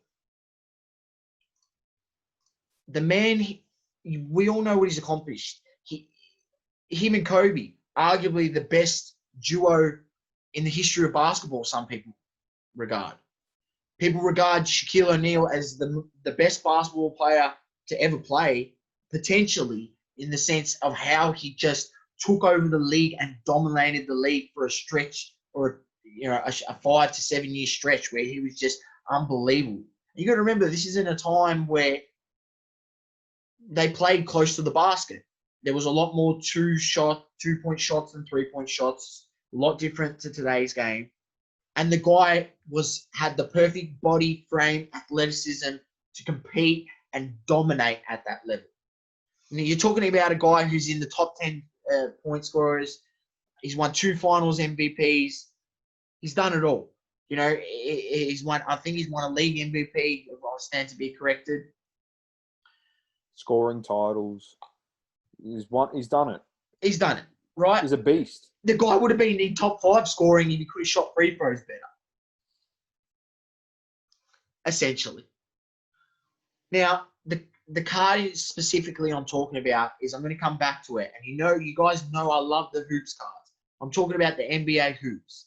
And the reason I keep talking about the NBA hoops is because it's got history in the hobby. It's the same logo that's on this NBA hoops card that is on today's Zion Williamson card. May not be the same company, but it's the same logo. The fact that people, they want to talk about having history within the hobby and how this card set has remained for the last, 25 to 30 years. I can't stress enough how undervalued Shaq's hoops card is. Like, you can buy a raw one for like 6 to 10 USD.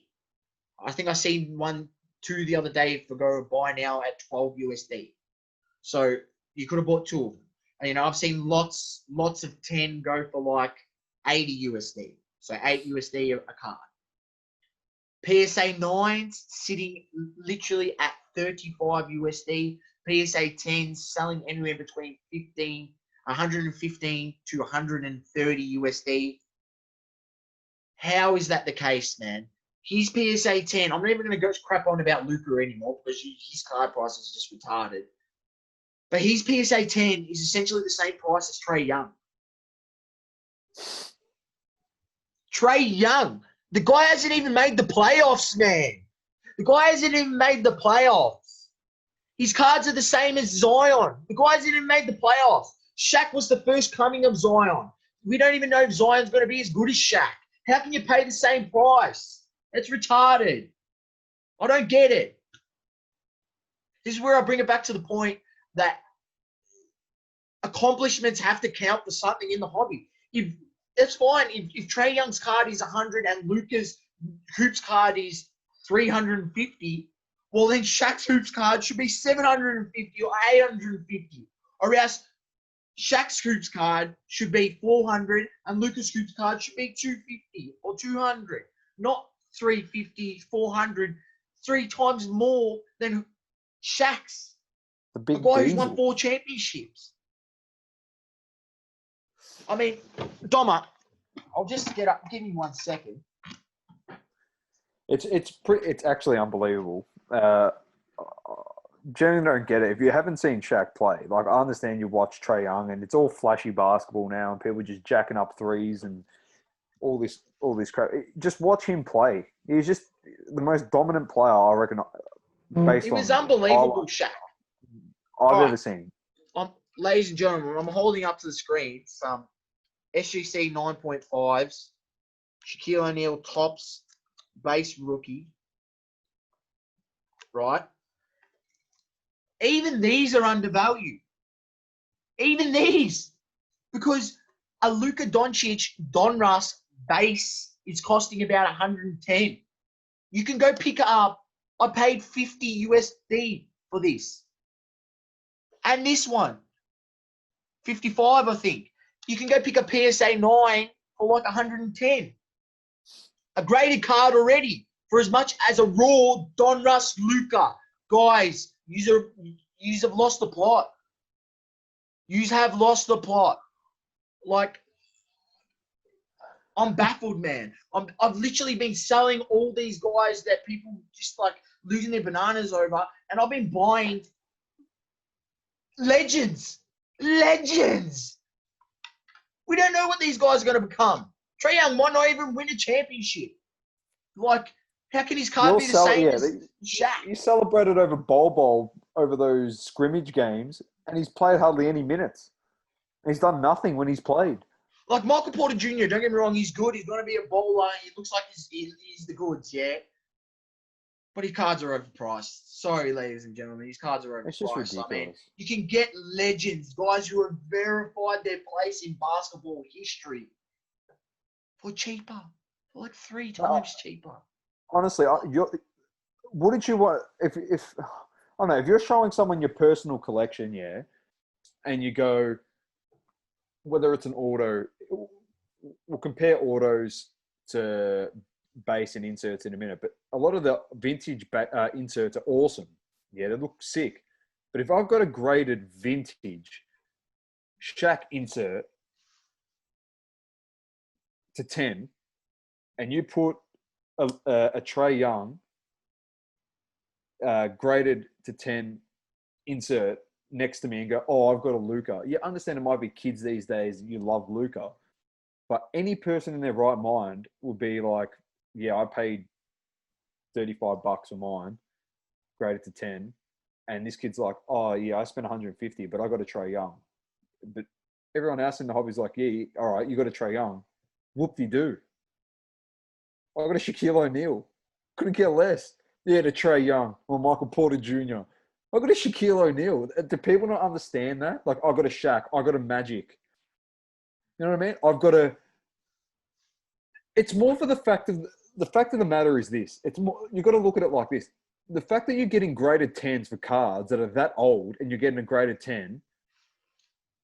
Because people know like people cared about the hobby, but they didn't care about it now. So people stored them in boxes, edges get bent, this and that. Doma, and that's what I've been saying. And I've gone looked at the top reports of those Shaqs. The gem rate on it is like 23% compared to the gem rate now, which is like 60%.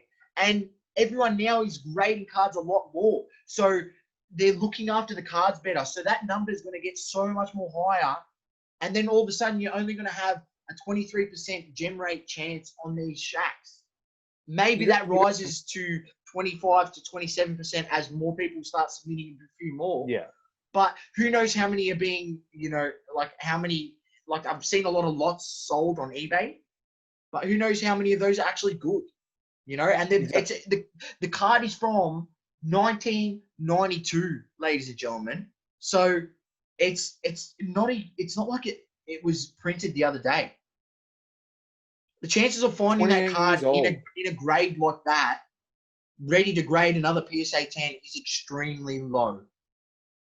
I mean, Domma, before we came on the show today, this guy had 3 PSA 9 Shaqs up for sale, and I offered him $35 USD each. Now, that by the time that gets back to me, that ends up being like about a $60 card each, Australian dollars.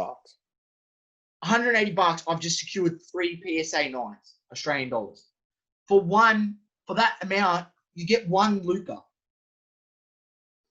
But that's the whole thing. But hobbies, I understand it's all about money at the moment. I understand that. And it is about personal collection as well. I get it for like people that have been in a hobby for a long time. But don't you want a bit of history and a bit of storytelling behind the card that you purchased? Like, I want a card that's it's 28, like, Sauceys got a card that's 28 years old. And it's graded 9.5. It's 28 years old. Because I don't think people understand the way it works now is people get a box of Prism. They'll bust the box on the spot. But on the spot, they got their individual sheets. They got their top loaders. Or they got their one touches. So as soon as it's bust, a lot of people, like, if you don't want to mark it and stuff, they wear their gloves when they do it. And they cut the top. They don't open packets like this in case they bend edges and stuff. So they cut the top. They go through them slowly. As soon as they see a hit, it goes straight into the plastic, into a top loader, straight to grading. After they look at it, they go, oh, it's scented well. That's why the cards, like Sauce is saying, the gem rate's at like 73%. Because they're coming straight from the packet into the thing. Yeah. I understand that. Like, okay, well, they're keeping him in good condition. Yeah, okay. But let's look at the card that's 28 years old and it's in freaking a 9.5 for a 28-year-old card. You might as well have just given it a 10. That's immaculate. The fact that it's in that condition. Yeah. After So, I mean, and the gem rate proves it, man. It's a hard card to get 23% is very low. Like, that's literally for every 4 cards that comes in, people go, well, nah, it's not worth it. Once again, ladies and gentlemen, I come with the heat, and I come to blow you away with the Sauceys Smokey. And you put your money where your mouth is. I put my money where my mouth is. And once again, I'm just using the hoops because that's the most, like, anyone can go. If you've got $50, you can go get yourself a PSA 9 hoops. If you've got $60, 60 Australian bucks. It's a good entry mark. It's a good entry point, yeah? So, and essentially you're getting straight a card.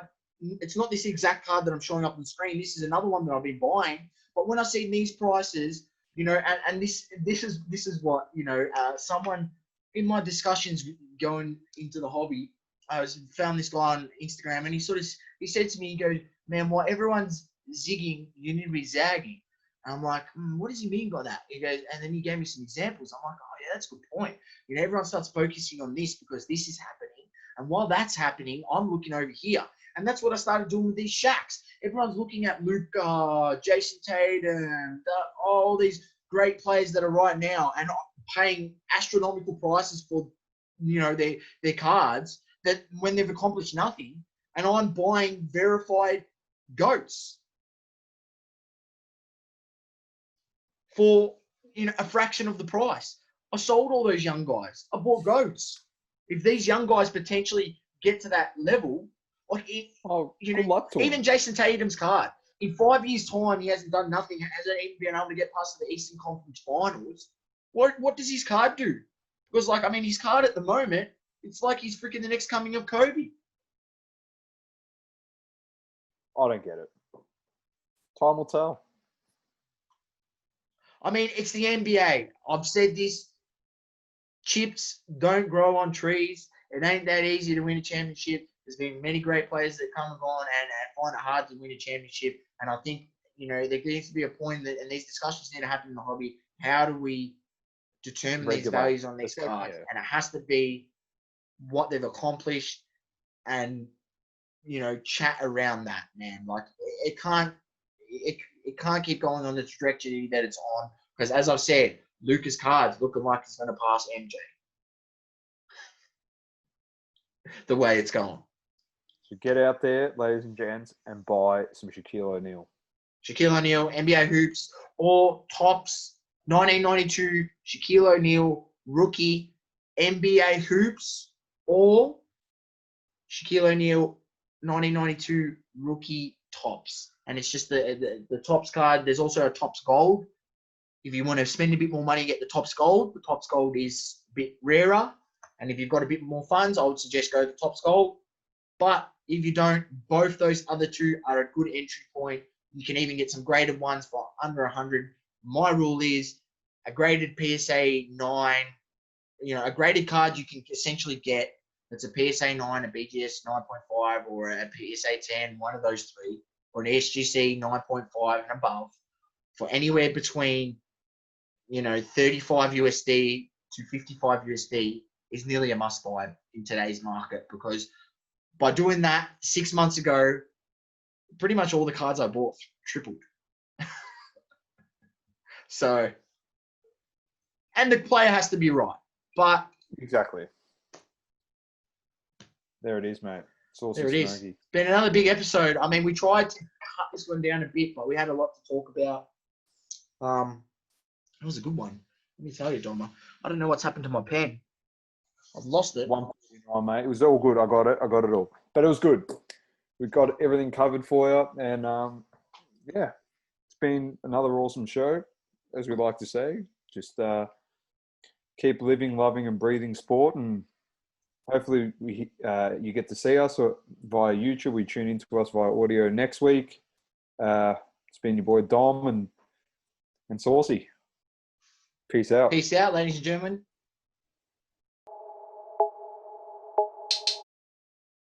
Thank you for tuning in. Please subscribe on YouTube and your favorite podcasting app. Also, if you could please leave us a review on Apple Podcasts, that would be awesome.